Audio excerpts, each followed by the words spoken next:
요한복음 1장 14절입니다. 요한복음 1장 14절입니다. 제가 읽겠습니다. 말씀이 육신이 되어 우리 가운데 거하심에 우리가 그의 영광을 보니 아버지의 독생자의 영광이요 은혜와 진리가 충만하더라. 아멘. 요한복음의 저자가 사도 요한이다라고 하는 것은 다 알고 있습니다. 그런데 요한복음을 끝까지 읽어봐도 사도 요한이 자신이 기록했다고 하는 말씀을 남기지 않습니다. 그저 예수의 사랑하시는 제자 이런 정도로 표현하는데, 어떤 학자도 사도 요한이 이 성경을 기록했다라고 하는 말에 다 동의를 하고 있습니다. 그런데 이 요한복음을 잘 읽어보면 이 성경의 저자는 틀림없이 누가와 같은 이방인이 아니고 유대인이어야 된다라고 하는 것을 느껴보게 됩니다. 요한복음을 읽어보면 아주 풍성한 구약적인 배경이 동원이 되고, 또 유대인들의 절기가 자주 언급이 됩니다. 예컨대 유월절이라든지 혹은 장막절이라든지 수전절과 같은 유대인들의 절기를 익숙하게 언급하고 있는 것을 보면 이 저자는 이방인이 아니고 유대인이라고 하는 것을 확실하게 보여줍니다. 뿐만 아니라 요한복음을 읽어보면 유대인 저자가 기록을 해서 그렇겠지만 유대인들의 풍습에 익숙합니다. 유대인의 장례법이라든지 결례를 행하는 거라든지 혹은 심지어 시체를 처리하는 방법까지도 유대인적인 어떤 입장에서 기록을 하고 있습니다. 그런데 우리가 사복음서를 왕종인신복음이라고 말하지 않습니까? 특별히 요한복음은 예수님이 하나님의 아들이다 라고 하는 것을 강조하는데, 요한복음을 우리가 영적인 복음서다 이렇게 이야기하는데, 특별히 사도 요한이 요한계시록을 기록했는데 계시록 4장 7절에 보면 독수리 복음이다 이렇게 표현을 하고 있습니다. 요한복음을 읽어보면 예수님이 하나님의 아들이다. 마가복음은 누가복음은 사람의 아들이다 이걸 강조하는데, 요한복음은 예수님이 하나님의 아들이다 이걸 강조합니다. 그리고 또 하나 강조하는 것이 그 하나님의 아들 예수를 믿어야 된다는 믿음을 강조하는데, 이 믿음이라고 하는 말이 적어도 요한복음에 98번이나 나옵니다. 신앙이라고 하는 말을 이 사도 요한이 표현을 할 때요, 심지어 먹고 마신다라고 하는 것까지 믿음으로 표현을 해서 하나님의 아들 예수를 믿어야 영원한 생명을 얻을 수 있다는 것을 강조하는 성경이 요한복음입니다. 오늘 여러분과 저가 요한복음 1장 14절에 말씀이 육신이 되어 우리 가운데 거하심에 라고 하는 말씀을 읽었는데, 오늘 이 말씀이라고 하는 분이 육신이 됐다라고 소개를 하고 있습니다. 여러분, 말씀이라고 하는 말이 이 원어로 로고스라고 하는 말인데, 오늘 이 로고스의 주체가 영존하시는 말씀이다, 영원전부터 계셨던 말씀이다 이렇게 요한이 기록을 하고 있고, 또 이 로고스의 전달자가 성육하신 말씀이다. 이 영원한 말씀 로고스를 우리에게 전달해 주시는 분이 육신을 입고 이 땅에 오시는 말씀이 전달을 하고 있다 이걸 강조하고 있고, 그리고 복음의 실체이신 로고스가, 여러분 우리가 말씀 로고스 할 때 핵심이 뭡니까? 십자가 아닙니까? 십자가를 통한 대속, 다시 말하면 십자가를 통한 죄인 구속이 말씀이신 이 복음의 실체이신 로고스다라고 하는 것을 강조하고 있는 성경이 오늘 이 말씀입니다. 근데 그분이 1절에 보니까 하나님과 함께 계셨으니 이 말씀은 곧 하나님이시나 그가 태초에 하나님과 함께 계셨다 이렇게 말씀하죠. 여러분, 로고스가 태초에 계셨다 이 말은 만물이 시작되기 이전부터 계셨다 그 말이죠. 그가 하나님과 함께 계셨다, 아무리 읽어봐도요 그가 하나님 안에 계셨다 이렇게 말하지 않고 하나님과 함께 계셨다라고 하는 말은 삼위일체 교리를 성립을 시켜주고 있습니다. 여러분, 그 로고스가 육신으로 변한 것 아닙니다. 그 로고스는 완전한 인성을 취해서 이 땅에 오셨습니다. 완전한 인성이라는 말은 죄 없는 인성을 취하고 오셨다, 그 말이죠.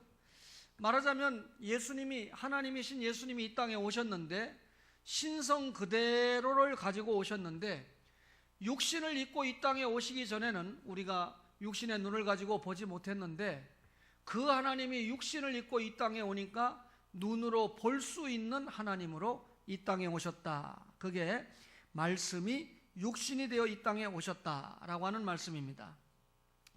그런데 그분이, 이 로고스가 육신을 입고 왔는데 그분이 1절에 보니까 하나님이다 이렇게 말씀하고 있지 않습니까? 예수님이 하나님이다, 이 말은 이 예수 그리스도 로고스의 신성, 다시 말하면 하나님과 동등한 분이다 라고 하는 것을 강조하고 있습니다. 뿐만 아니라 여러분, 만물이 그로 말미암아 지은 바 되었으니 지은 것이 하나도 그가 없이는 된 것이 없다. 이 육신을 입은 로고스가 창조자일 뿐만 아니라 구원자가 되신다라고 하는 것을 말씀을 하고 있습니다. 여러분, 말씀이 육신이 되어 우리 가운데 거하신다. 멀리 계셨던 그분이 우리 가까이에 오셨다, 그 말이죠. 항상 초월해 계셨던 그분이 우리 가까이에 오셨다, 그 말이죠. 눈으로 볼 수 없었던 그분이 우리 눈으로 볼 수 있게끔 오셨다. 히브리서 7장 26절에 이러한 대제사장은 우리에게 합당하니 거룩하고 악이 없고 더러움이 없고 죄인에게서 떠나 계시고 하늘보다 높이 되시니라, 이렇게 말씀했습니다. 말씀이 육신이 되어서 오셨는데 그분은 거룩한 분입니다. 그분은 악이 없으신 분입니다. 더러움이 없는 분입니다. 죄인에게서 떠나 계신 분입니다. 말하자면 죄인들과는 완전하게 구별된 분이다. 예수님이 사람의 몸을 입고 왔지만 죄는 전혀 없는 분이시다, 그 말이죠. 여러분, 결국 여기까지 여러분들이 말씀을 들어오면 예수 그리스도의 인격 안에 신성이 있고 인성이 있다, 그 말이죠. 만약에 예수님이 신성과 인성을 입지 않았다면 우리를 절대 구원할 수 없습니다. 아담 이후의 모든 인간은 죄 때문에 어떻게 합니까? 죽어야 됩니다. 그런데 여러분, 하나님은 절대 죽을 수가 없죠. 하나님이 죽는다면 그 하나님은 하나님이 아니잖아요. 그러니까 하나님이 죽으실 수 없는데, 아담 이후의 모든 인간은 죄값으로 죽어야 되는데, 이게 하나님의 법인데, 그러니까 여러분, 우리를 대신해서 죽으려면 하나님이신 예수님이 완전한 사람으로 이 땅에 오셔야, 그러니까 하나님과 동시에 완전한 인간이어야 우리를 구원할 수 있다, 그 말이죠. 그래서 구세주의 자격은 전능한 하나님이고 완전한 인간이어야 된다. 완전한 인간이라고 하는 말은 죄가 없어야 우리의 죄값을 대신 치르고 구원하지, 예수님이 죄가 있다면 우리를 구원할 수 없잖아요. 그래서 남자의 도움이 필요 없는 여자의 우선으로, 성령의 잉태로, 다시 말하면 죄가 없는 사람으로 이 땅에 오신다. 그래서 예수님이야말로 완벽하게 우리의 구주가 되실 수 있다고 말이죠. 말씀이 육신이 되어 이 땅에 오셨습니다. 근데 우리와 함께 사실 때 보니까 여러분, 죄는 없었지만 피곤하고 배고프고 주무시기도 하고, 그렇죠? 또 때에 따라서 분노하시기도 하고 사람과 똑같은 모습이었습니다. 그런데 그분이 십자가에 죽으시고 사흘 만에 부활하신 후에 사람들이 볼 때 그 육체 그대로 하늘로 올라갔지요. 그 육체 그대로 지금 하나님 보좌 우편에 계신 겁니다. 다만 이 땅에 오셨을 때의 연약한 육체와 달리 부활하신 그 육체는 다시는 병들거나 다시는 썩거나 죽지 않는 영생체, 부활체를 입고 하나님 보좌 우편에 계시다가 때가 되면 그 모습을 가지고 이 땅에 재림을 하게 될 것입니다. 따라서 여러분, 말씀이 육신이 되었다. 왜 예수님이 육신을 입고 이 땅에 오시지 않으면 안 되었는가를 이 시간에 여러분들이 확실하게 깨닫는 겁니다. 하나님은 죽으실 수가 없기 때문에 하나님이 이 땅에 사람의 몸을 입고 오시지 않으면 우리를 대신해서, 죄값을 대신해서 죽을 수가 없습니다. 그래서 예수님이 완전한 인간으로 이 땅에 오셔서 우리를 위해서 십자가에 죽으셔서 대속을 완성한 후에 그 육신, 완전한 육신을 가지고, 부활하신 육신을 가지고 천국에 가서 재림을 기다리고 계시는 거죠. 지금 하나님의 보좌 우편에서 그 육체로 계시면서 우리를 말씀과 성령으로 통치하고 계시는 분이 예수님입니다. 오늘 말씀이 뭐라 했습니까? 말씀이 육신이 되어, 그 다음에 한번 따라합시다. 우리 가운데 거하심에. 여러분, 우리 가운데 거하심에 그랬습니다. 그러면 그 말씀이 육신이 된 예수님이 우리와 함께 하고 계신다, 그 말이죠. 여러분, 왜 예수님이 우리와 함께 하실까요? 예수님이 우리와 함께 하셔야 대속을 위한 죽음이 가능합니다. 죄인과 함께 하시면서 죄인의 값을 대신해서 대속이 가능하다, 조금 전에까지 설교했습니다. 뿐만 아니라 하나님이신 예수님이 사람의 몸을 입고 이 땅에 왔기 때문에 죄인들이 죄값으로 받는 모든 고난을 예수님이 체휼하실 수가 있습니다. 그래서 우리의 모든 질고와 간고를 다 지시고 십자가를 짊어지시는 거 아닙니까? 그분이 말씀이 육신이 되어 우리 가운데 거하셨기 때문에 결국 속죄 사역을 완성했을 뿐만 아니라, 여러분, 사실 아담이 범죄 타락했을 때, 여러분, 아담이 다시 하나님 나라를 소유하고 하나님 나라 일꾼이 되는 방법은 누굽니까? 여자의 후손. 뱀이 여자의 후손의 발꿈치를 상하게 한다는 말은 예수님이 십자가에 달려 죽는다는 말이죠. 결국 구약은 전부 예언이 뭡니까? 예수님 오신다, 그분이 오셔서 우리의 죄값을 대신해서 십자가 지신다, 사흘 만에 부활하신다, 여기에 모아지고 있는 거 아닙니까? 창세기 3장 15절에는 예수님을 여자의 후손이라고 그랬어요. 신명기 18장 18절에는 예수님을 그 선지자라고 했습니다. 구약 성경에 꽉 찼지만 사무엘하 7장 12절에는 예수님이 다윗의 자손으로 오신다고 했습니다.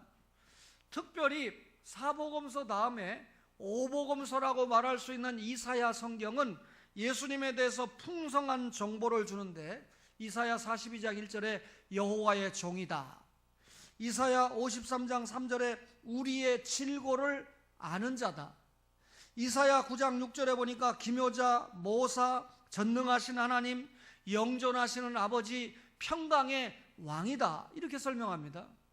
말라기에 가면 공의로운 해, 치료하는 광선이라고 예수님을 소개하지 않습니까? 그렇게 구약에 계속해서 예수님을 말하면서 예수님이 오신다고 그랬는데, 마침내 그 예수님이 육신을 입고 이 땅에 오셨습니다. 여러분, 그분이 임마누엘 하나님이죠. 우리와 함께 하시는 분이죠. 말씀이 육신이 되어 우리 가운데 거하심에, 이 말은 우리와 함께 하시는 주님으로 오셨다, 그 말이죠. 그분이 오셔서 33년 동안 이 땅에 사시고 하늘보좌로 복귀하셨습니다. 이제 뭐만 남았습니까? 영광의 재림만 남지 않았습니까? 여러분, 구약에서 그렇게 예언했던 예수님의 초림, 우리 가운데 거하심에 초림이 이루어진 것 보면, 다시 예수님이 오신다고 하는 재림도 말씀이 성취되고 언약이 성취된 것에 근거해서 우리가 믿음이 생기잖아요. 예수님의 재림도 확실하게 믿어질 줄로 믿습니다. 여러분, 말씀이 육신이 되어서 예수님께서 사람 가운데 계신다. 여러분, 2000년 전에 예수님이 육신을 입고 이 땅에 오셔서 사람들과 이야기를 나누셨습니다. 사람들과 함께 음식을 잡수셨습니다. 그리고 사람들에게 예수님이 친히 진리를 가르치셨습니다. 사람들이 가지고 있는 모든 온갖 문제들을 예수님께서 가까이에서 보시고 해결을 해주셨습니다. 갈릴리 바다를 잠잠케 해주셨습니다. 보리떡 5개와 물고기 2마리로 5,000명을 먹이시는 놀라운 역사를 예수님께서 감당하셨습니다.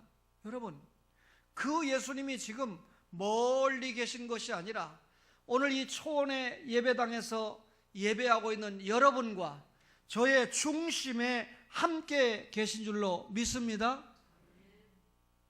근거가 뭔지 아십니까? 볼지어다 내가 세상 끝날까지 너희와 항상 함께 있으리라. 너희가 누굽니까? 예수 믿는 제자들 아닙니까? 세상 끝날까지 너희와 항상 함께 있겠다. 마태복음 28장 20절에 주님의 약속대로 이 땅에 사람의 육신을 입고 이 땅에 오신 주님께서 여러분과 저와 함께 하신다.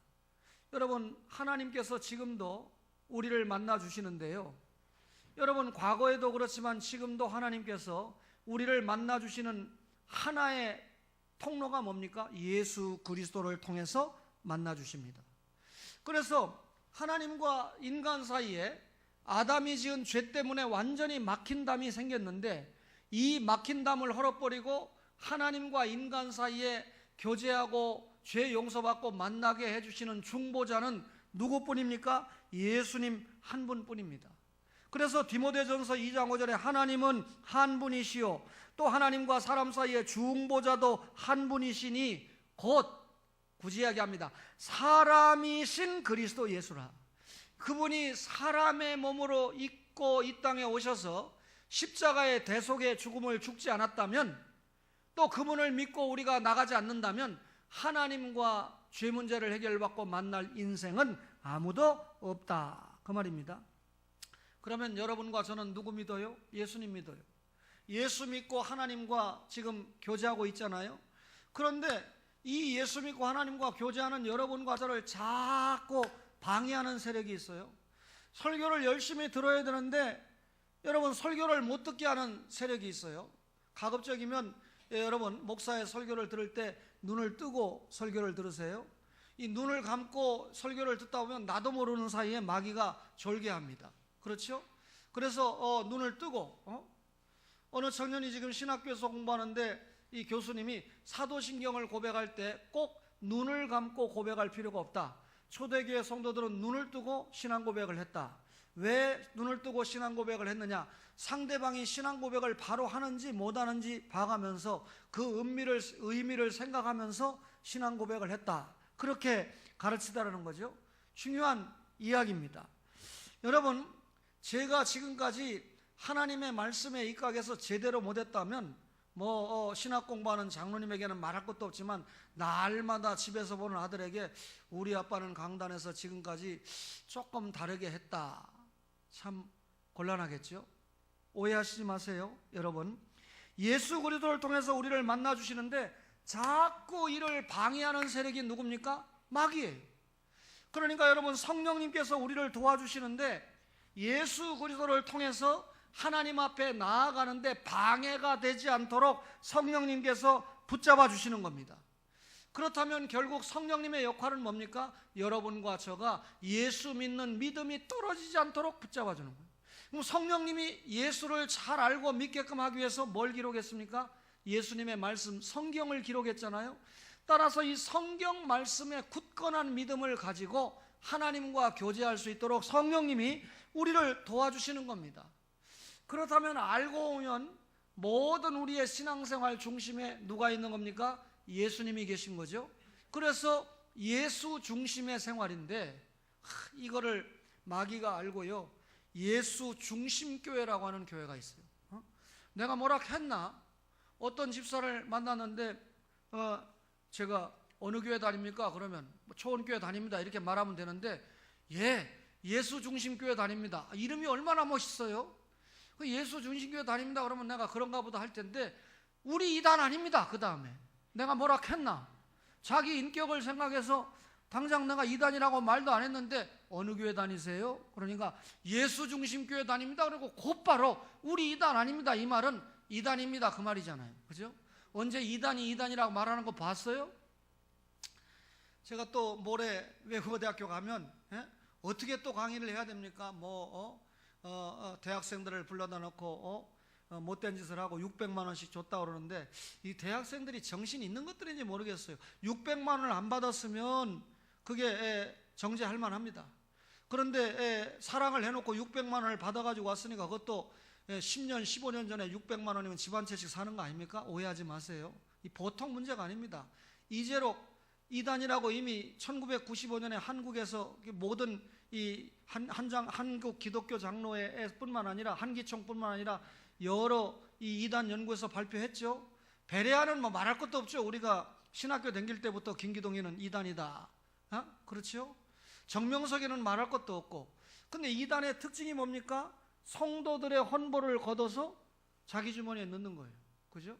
선교비 전달해 준다고 교회에서 받아서 나중에 조사해보면 전달이 안 되고 자기 주머니에 들어간 거죠. 그래서 어떤 사람 5년인가 10년 징역 살고 나왔잖아요. 근데 또 그 교회 담임 목사 하거든요. 교인들이 참 정신없습니다. 여러분, 또 이단들의 특징이 뭡니까? 성적인 타락 아닙니까? 그렇죠? 그런데 지금 드러난 것은 집중적으로 이 미투 운동 때문에 드러난 것은 이단들이 집중적으로 드러나고 있는데, 이 이단들을 여러분, 이 이단들 때문에 예수 믿지 않는 대학생들로 하여금 또 교회와 멀어지는 이런 거리를 형성하니, 이걸 또 막아주는 역할을 나름대로 해야 되지 않습니까? 여러분, 예수 중심의 생활, 우리는 예수 중심교회라고 이름을 안 써도 정말로 예수님을 중심에서 살아가는 교회인 줄로 믿습니다. 그게 우리 가운데 거하심에, 예수님이 우리 가운데 거하시니까 뭐라고 하죠? 말씀과 성령으로 거하시니까 우리가 성경 중심으로 살고, 그렇죠? 교회 중심으로 산다는 말은 사람 중심이 아닌 하나님 중심으로 살고, 또 전통이나 여러분 교회의 회의 중심이 아닌 말씀, 성경 중심으로 살고, 이게 여러분 저와 여러분의 개혁자의 신앙 원리 아닙니까? 생활 원리 아닙니까? 우리 가운데 거하심에. 그 다음에 우리가 그의 영광을 본다고 그랬는데 14절 보세요. 우리가 그의 영광을 보니 아버지의 독생자의 영광이요 은혜와 진리가 충만하더라. 그러면 영광 충만, 은혜 충만, 진리 충만이죠. 그래서 어떤 교회? 교회는 은혜와 진리 교회라고 이름을 쓰는데, 제가 뭐 그 교회를 비판하는 건 아니지만 얼마 전에 우리 교회 와서 예배를 드렸던 분이 은혜와 진리 교회를 30년 다녔대요. 근데 새로 부임하신 목사님이 자꾸 정치 얘기만 해서, 새로 부임하신 목사님입니다. 앞에 계신 목사님은 은혜와 진리를 자주 이야기한 것 같은데, 새로 오신 목사님이 자꾸 정치 얘기를 해서 안 되겠다 해서 교회를 옮겨야 되겠다라고 알아보는데, 우리 교회를 한번 왔지만 결국은 정착을 못합니다. 왜 그럴까요? 여러분, 처음에 어느 교회 나가서 누구에게 말씀을 배우느냐라고 하는 게 너무 중요합니다. 그러니까 정찬배 장로님 내부는 꽃배기 감사를 해야 돼요. 평생 감리교회에서 신앙생활 했는데 우리 교회 오시기 전 평생입니다. 그런데 장로교회로 오셔서 이렇게 적응을 하시고 장로가 되고 권사로 안수를 받고 임직을 받고 산다고 하는 것은 정말 대단한 일이다. 그러니까 제가 말을 잘 못하겠어요. 그래도 분명한 것은 다른 교파에서 신앙생활했던 사람이 우리 교회 와서 적응을 잘 못합니다. 그렇다고 내가 그분들 적응을 시키기 위해서 제 설교의 색깔을 변할 마음은 1%도 없습니다. 결국은 주님의 말씀 전하는 쪽으로 가야 되는데, 여러분 영광 충만, 은혜 충만, 그 다음에 뭐라고요? 진리 충만이다, 이렇게 말씀했는데, 오늘 이 사도 요한을 통해서 기록된 이 세 가지 충만이 나오는데, 우선 독생자의 영광 충만입니다. 구약의 모세라고 하는 예수님을 예표하는 대표적인 인물이 여러분 40주야 동안 이 뭡니까? 하나님 앞에 이 대면을 하면서 십계명을 받을 때 대단한 영광이 충만했거든요. 그래 이 모세 스스로가 자기에게 가까이 오는 사람들을, 이 광채를 보고 사람들이 가까이 오니까 그만 금하기 위해서 수건을 통해서 가리웠는데, 그 가리운 이유가 뭐냐면 사람들이 모세에게 반하지 않고, 모세는 뭡니까? 하나님의 말씀을 전달해주는 종에 불과하거든요. 저들이 모세에게 열광하지 않고 예수 그리스도의 말씀, 하나님께서 주시는 말씀에 열광하도록 모세가 그런 처신을 했습니다. 여러분 40주야를 하나님과 대면한 모세에게도 그렇게 영광의 광채가 나는데, 하나님의 아들이신 예수님이 사람의 몸을 입고 이 땅에 오셨을 때 그 영광의 광채는 이루 말할 수가 없죠. 여러분 이 광야 40년 동안에 구름기둥 불기둥을 통해서 하나님의 영광이 가득하지 않았습니까? 솔로몬을 통해서 성전 건축을 했을 때 성전 안에 여러분 하나님의 영광이 가득했죠. 예수님께서 사람의 몸을 입고 이 땅에 오셨을 때 목자들이 보니까 주의 영광이 가득했습니다. 그래서 뭐라고 고백합니까? 지극히 높은 곳에서는 하나님께 영광이요, 땅에서는 하나님께 기뻐하시는 사람들 중에 평화로다. 영광과 평화를 선포하지 않습니까? 예수님이 사람의 몸을 입고 이 땅에 오셨을 때 하나님의 영광이 그대로, 독생자의 영광이 그대로 보여집니다. 여러분, 로고스이신 예수님이 사람의 몸을 입고 이 땅에 화육강세하셨습니다. 사람의 몸을 입고 오셨지만 그 예수님의 모습에 뭐가 충만합니까? 하나님의 영광이 충만합니다. 그 충만한 영광 속에 은혜와 진리가 충만한 거 아닙니까? 여러분, 예수님의 33년의 삶이 하나님의 영광으로 충만했습니다. 여러분, 우리는 아버지와 어머니의 사랑을 통해서 이 땅에 오지만 예수님은 동정녀 마리아를 통한 성령 잉태를 통해서 이 땅에 오셨습니다. 아버지 영광의 충만이죠. 예수님께서 33년 동안 사실 때 우리는 죄인의 인격을 가지고 살지만 무죄하신 인격으로 살았습니다. 아버지의 영광이 충만했다는 말이죠. 여러분과 저는 무리를 걸어서 못 건넙니다. 오병이어의 기적을 행할 수가 없습니다. 그런데 예수님은 놀라운 기적을 베풀어 주셨죠. 아버지의 독생자의 영광을 가지고 있었기 때문에 가능한 일이었습니다. 그분이 여러분 우리는 죽으면 땅속에 묻히면 그만이지만 그분은 부활했습니다. 또 하늘로 승천했습니다. 여러분, 놀라운 독생자의 영광이었기 때문에 가능하다. 따라서 말씀이 육신이 되어 우리 가운데 거하실 때 그분의 모습 속에 아버지의 독생자의 영광이 그대로 보여졌다, 그 말입니다. 이게 영광 충만입니다. 예수님은 영광 충만한 모습이었습니다. 변화산에 갔을 때도 그 예수님의 모습은 영광 충만한 모습이었습니다. 뿐만 아니라 예수님의 모습에는 은혜 충만이었습니다. 여러분, 오늘 1장 16절에 보니까 요한복음 1장 16절에 우리가 다 그의 충만한 데서 받으니 뭐라고요? 은혜 위에 은혜더라 그랬습니다. 여러분, 은혜라는 게 뭡니까? 거저 주시는 게 은혜 아닙니까? 그렇죠? 오늘 아침에 제가 교회 왔는데 평상시에는 전혀 제가 상상할 수 없는 문자를 제 아내에게 받았어요. 뭐 33년쯤 사는 것 같은데 뭐 사랑해요, 뭐 별걸 다 보냈어요. 이상하다. 근데 김일성 생일이죠, 오늘이.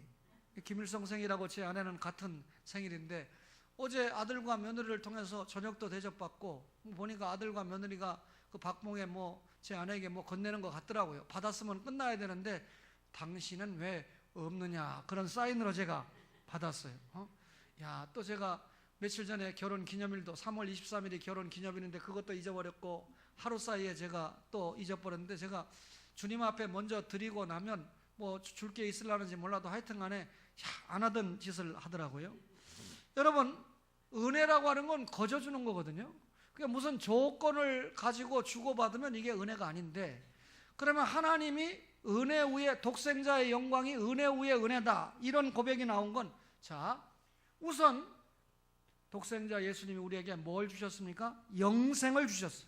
제 말이 아니고 요한복음 10장 28절에 내가 그들에게 영생을 주노니, 요한복음 3장 16절에 그를 믿는 자마다 멸망치 않고 뭐라? 영생을 얻게 하려 하십니다. 주님께서 우리에게 거저 주신 은혜 뭡니까? 영생입니다. 영원히 사는 겁니다. 뿐만 아니라 영원히 살게 하기 위해서 믿음과 구원을 주셨어요. 에베소 2장 8절에 보니까 그 은혜를 인하여 믿음으로 말미암아 구원을 얻었나니, 주님이 주시는 거저 주시는 은혜, 선물로 말미암아 믿음으로 뭘 얻었어요? 구원. 따라서 믿음도 은혜로 받았고 구원도 은혜로 받았습니다. 그게 은혜 충만이죠. 또 은혜로 뭘 받았습니까? 평안을 받았습니다. 요한복음 14장 27절에 보니까 나의 평안을 너희에게 주노라. 나의 평안을 너희에게 준다. 예수 그리스도를 통해서 죄 용서 받았으니까 하나님과 우리 사이에 그동안 평안이 없었잖아요. 평화가 없었잖아요. 근데 주님을 통한 평안이 우리에게 온다. 이게 은혜입니다. 뿐만 아니라 은혜의 충만이 뭡니까? 기쁨을 선물로 받는 건데, 요한복음 15장 11절에 내 기쁨이 너희 안에 있어 너희 기쁨을 충만하게 하려 함이라. 예수님이 가지고 있는 기쁨이 너희 안에 있어 너희 기쁨이 충만하게 하리라. 여러분, 예수 믿는 사람은 십자가도 통과하지만 여러분 어떻게 합니까? 기쁨이 충만해야 돼요. 그죠? 부활의 기쁨이 충만해야 돼요. 그죠? 어제 신상훈 집사가 친구 결혼식 할 때 축가를 오래전부터 약속을 받아가지고 중학교 2학년 같은 반이었다나 그 학생이 좀 노래 좀 불러달라고 그래서 그것도 노래도 찍어가지고 불러달라고 그래가지고 그 연습하느라고 애 좀 먹더라고요. 그런데 친구들은 다 마산에 갔어요. 동기 전도사 아버지가 저보다 젊은데 지난주까지 설교했는데 지난주 금요일 날 세상을 떠나버렸습니다. 멀쩡하게 있다가 당뇨 관리를 못해가지고 합병증 때문에. 아마 내가 잘 모르겠지만 그 목사님은 믿음으로 당뇨 관리를 못한 것 같아요. 어떤 목사님들 보면 당뇨가 오면 관리를 철저하게 해야 되는데 하나님 앞에 내가 열심히 믿고 신앙생활을 하는데 그분이 그렇다는 게 아니라 관리를 좀 소홀히 합니다. 그러니까 지금 이 작은 교회인데 목사님이 이 세상을 떠났으니 아들은 또 앞으로 어떻게 될지 여러 가지로 염려가 돼요. 그렇다 할지라도 여러분, 주님께서 여러분과 저에게 주시는 기쁨은 본질적인 기쁨입니다. 그렇게 가더라도 그 아버지가 예수 믿고 사명을 감당했기 때문에 천국 가는 기쁨, 천국에서 상급을 누리는 기쁨, 그렇죠? 여러분, 죽음 얘기 다음에 기쁨 얘기하니까 실감이 안 나는 거예요. 그 다음에 은혜가 뭡니까? 아버지 말씀입니다.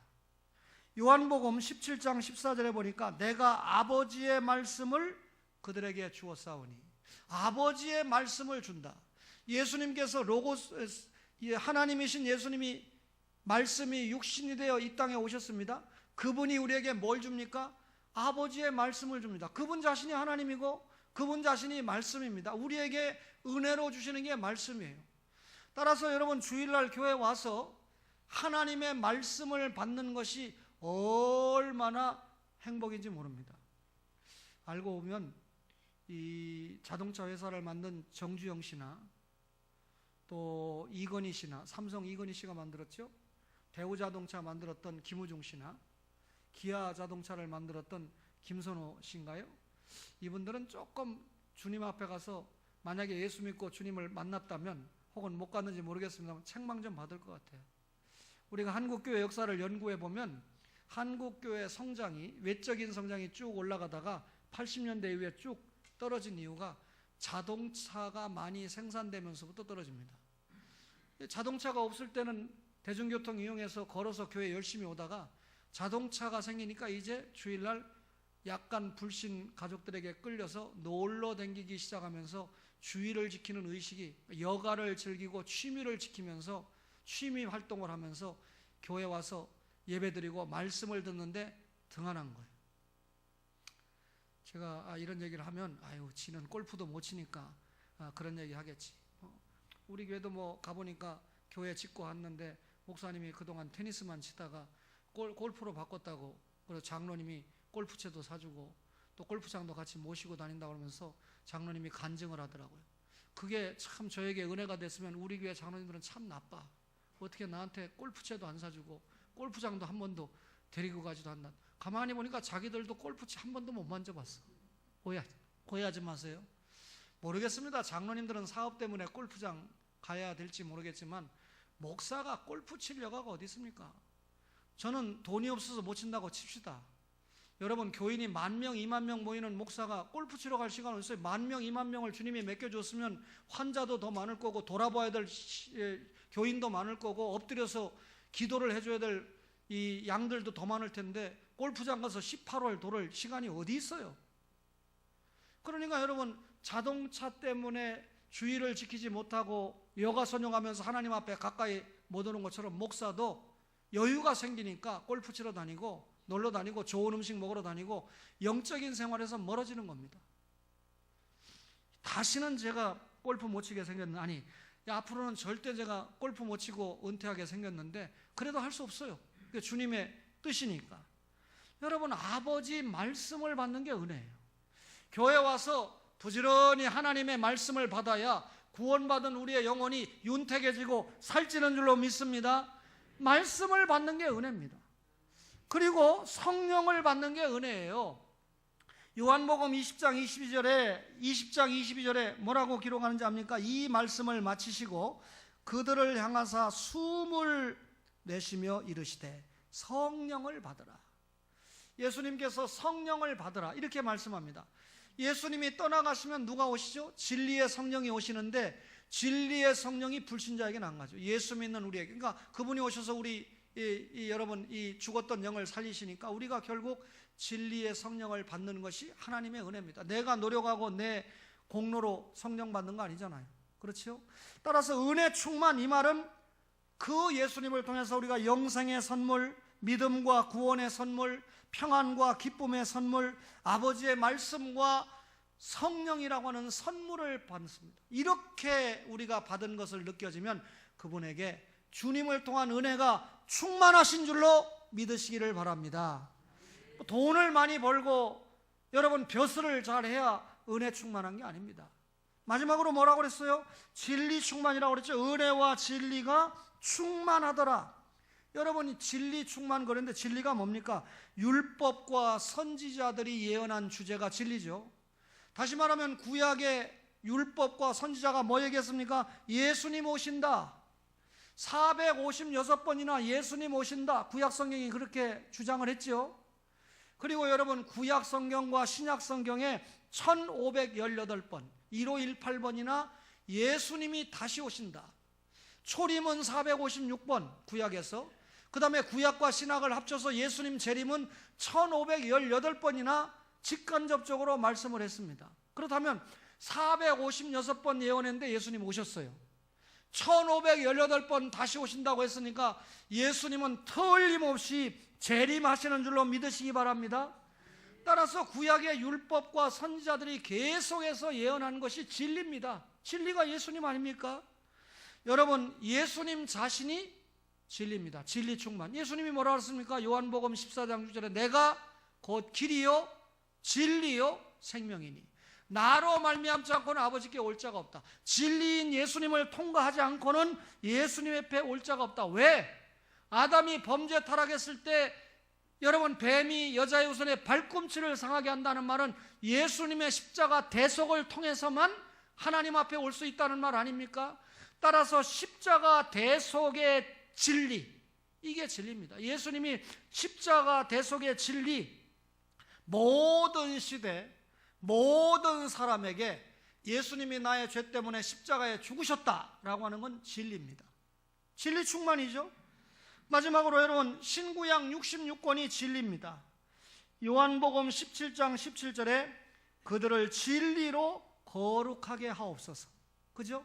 여러분 이 마귀의 사촉을 받고 이 옛사람으로 살았던 우리가 여러분 진리로 거룩하게 되는 거 아닙니까?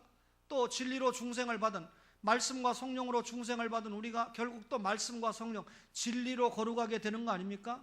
그러니 여러분과 저는 구원받기 위해서도 그리스도의 말씀을 들어야 되고 또 성화가 되기 위해서도 그리스도의 말씀을 들어야 되는데, 여러분 예수님께서 이 땅에 오셨는데 진리 충만이에요. 구약의 율법과 선지자들이 예언한 진리입니다. 예수님 자신이 오셨습니다. 그분이 진리입니다. 그리고 그분이 가시고 성령님이 오셔서 기록한 신구약 66권이 진리입니다. 이 진리가 충만이죠. 따라서 여러분과 저가 이 땅 위에 살아가는 동안에 독생자의 영광이 충만해야 되고 은혜가 충만해야 되고 진리가 충만해야 되는데, 여러분 충만했습니까? 나만 충만하면 개인 경건으로 끝나요. 거기서 끝나면 바리새인이에요. 나에게 이런 충만이 왔다면, 독생자 영광이 나에게 충만하고 진리가 충만하고 은혜가 충만하다면 어떻게 됩니까? 반사해야 됩니다. 그 반사가 언어를 통해서 반사하는 것도 있지만 뭘 통해서 반사하죠? 삶을 통해서 반사합니다. 예수님께서 이 땅에 오셨습니다. 3년 동안 공적인 사역을 감당하실 때 특별히 말입니다. 예수님께서 제자들에게 말씀했죠. 마태복음에 보면 설교도 하고 말씀한 거 아닙니까? 그런데 예수님이 그 33년 동안 죄가 없는 예수님의 삶 자체가 그를 대하는 제자들에게 뭐였습니까? 귀감이었어요. 샘플이었어요. 표준이었어요. 본이었어요.